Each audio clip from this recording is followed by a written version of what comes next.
भारत चंद्रगुप्त मौर्य का देश है, भारत सम्राट अशोक का देश है और वो सब हमारे पूर्वज हैं जिनके राज में देश अखंड भारत हुआ करता था। आज की सरकारें और आज के दल तो बड़ी बड़ी बातें करते हैं अखंड भारत बनाने की, लेकिन हमारे पूर्वजों ने अपनी वीरता और अपने खून से सींच के इस भारत की सीमाओं को अखंड भारत तक पहुंचाने का काम किया और राज किया अखंड भारत पे। उनके नाम का झंडा और डंडा पूरी दुनिया में उनके शौर्य की मिसाल दी जाती। जब आप इतिहास पढ़ेंगे तो पता लगेगा कि आज से 2000 साल पहले जब मौर्य वंश शुरू हुआ तो मौर्य वंश ने भारत में एक ऐसा शासन, एक ऐसी व्यवस्था दी कि हर व्यक्ति को स्वाभिमान सम्मान से जीने का अवसर प्राप्त हुआ। यह बुद्ध का देश है, यह सतगुरु रविदास, गुरु नानक देव, संत कबीर का देश है, यह देव नारायण भगवान का देश है, यह फूले साहू, पेरियार, डॉक्टर बाबा साहब अम्बेडकर, ये बिरसा मुंडा का देश है।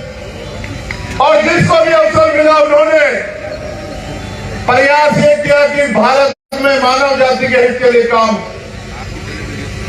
जब आप अपने इतिहास पढ़ेंगे तो आपको पता लगेगा कि जब आपके पूर्वजों पे राज था तो देश में रहने वाली अंतिम आबादी को भी न खाने की समस्या थी, न पीने के लिए साफ पानी की समस्या थी, न धन की समस्या थी, न और कोई तरह का चोरी का, गाड़ी का डर, भय, कोई परेशानी नहीं थी।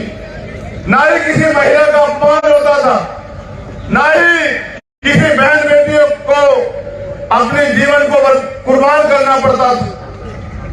लेकिन जैसे जैसे हमारी एकता कमजोर होती गई, हमारे राज खत्म होते गए, एक समय ऐसा आया कि जो लोग इस देश में राज करते थे वो अधिकारों से षड्यंत्र के द्वारा वंचित कर दिए गए। फिर एक रहबर पैदा हुए, उन्होंने उस गुलामी को काटने के लिए अपना पूरा जीवन और अपने 4 बच्चों की कुर्बानी दी और फिर इस देश के लोगों को स्वाभिमान सम्मान और अवसर से जीने के लिए भारतीय संविधान दिया। एक ऐसा संविधान, एक ऐसा ग्रंथ जो भारत में रहने वाले अंतिम व्यक्ति को भी अवसर और सम्मान का जीवन देता। देश की महिलाओं को जहां पैर की जूती के बराबर समझा जाता था, उन महिलाओं को डॉक्टर, इंजीनियर, IAS, IPS, यहां तक कि सरपंच और विधायक और मंत्री बनने का भी अधिकार, राज्यपाल और राष्ट्रपति, मुख्यमंत्री बनने का भी अधिकार देता। देश के SC, ST को, OBC को, जिनको वंचित रखा गया, उनको नए अवसर देता है।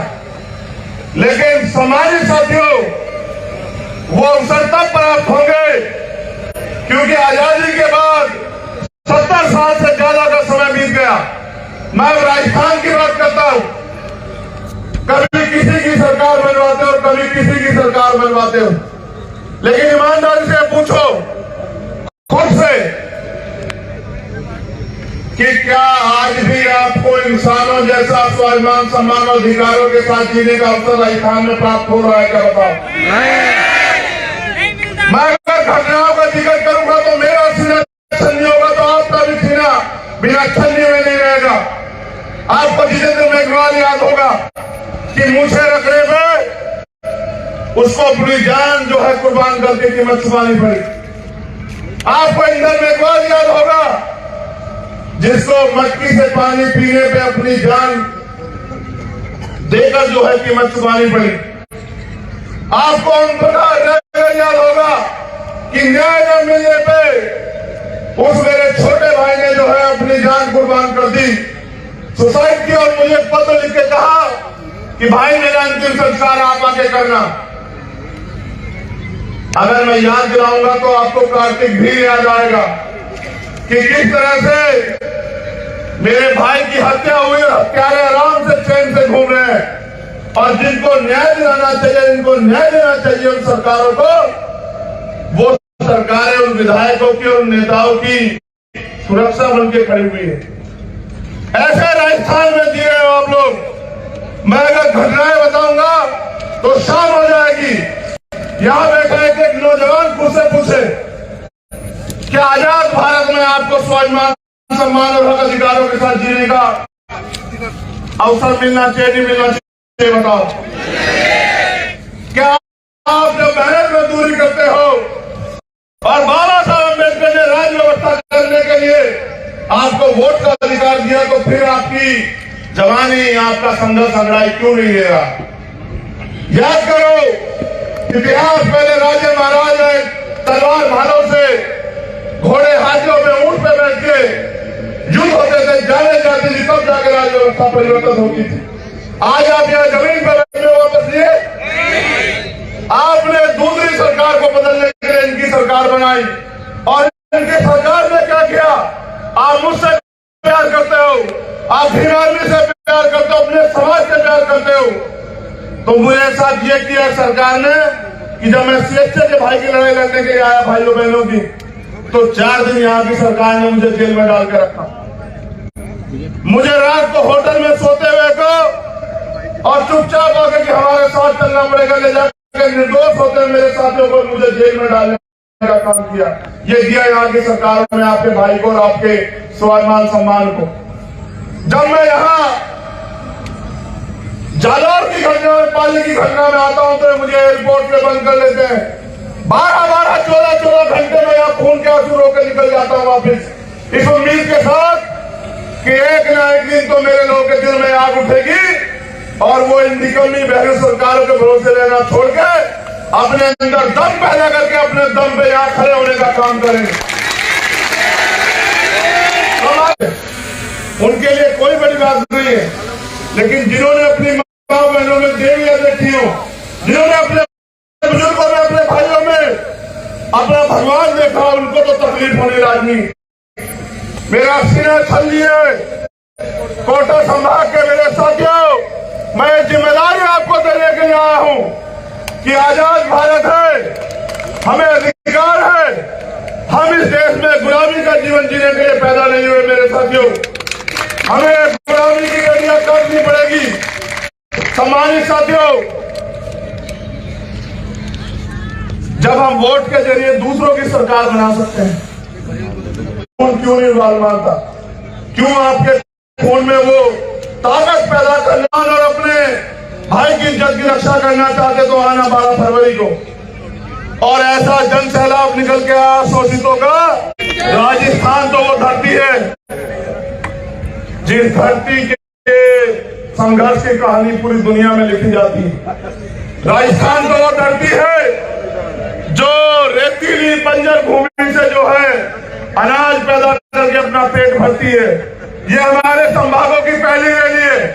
इसके बाद माननीय प्रभारी जी और अध्यक्ष जी और तमाम टीम के नेतृत्व में अन्य जगह भी जो है रैलियां होंगी। मैं तो आपसे अपील करने के लिए ये अपील पहले से दोहरा दे रहा हूं कि आपको याद रहे कि जिस दिन जयपुर का बुलावा आएगा, मैं सिर्फ आपको बुलावा देने के लिए आया हूं कि जिस दिन स्वाभिमान, सम्मान और हक अधिकार और अपने वजूद को बचाने के लिए जयपुर में सभा होगी, उस दिन आप में से कोई घर न रहे और जो यहाँ आया है वो कम से कम 10-10 साथियों को जयपुर लेके आने का काम करे। मेरे हाथ मजबूत करोगे नहीं करोगे बताओ? एक और बात का जवाब दो। हमारे लोग बड़े सीधे सच्चे लोग हैं। देखो, गौर करना, मैंने अपने नेता, अपने आदर्श मान्यवर साहब काशीराम से सीखा कि एक जाति, एक समाज से हम लोग कामयाब नहीं हो सकते हैं। हमें जातियों को जोड़ के भाईचारा पैदा करके और एक दूसरे के लिए खून देने जैसी जो है प्यार और विश्वास को पैदा करना पड़ेगा। ये मुझे उनके इतिहास के बारे में बताया। मैं गौरवान्वित हूं कि एक ऐसा इतिहास हमें हमारे महापुरुषों ने अपने खून से सींच के दिया। ये जहां बिजोलिया किसान धरती है, लेकिन मेरे लोगों को समझना पड़ेगा जो बात मैं आपसे कह रहा हूं। मांगने सिर्फ भीख मिलती, अधिकार छीनने पड़ते हैं। मेरे गुर्जर समाज के लोगों ने, मैंने मध्य प्रदेश में और यहां भी कह रहा हूं, यही राजस्थान की धरती पर उनके खून से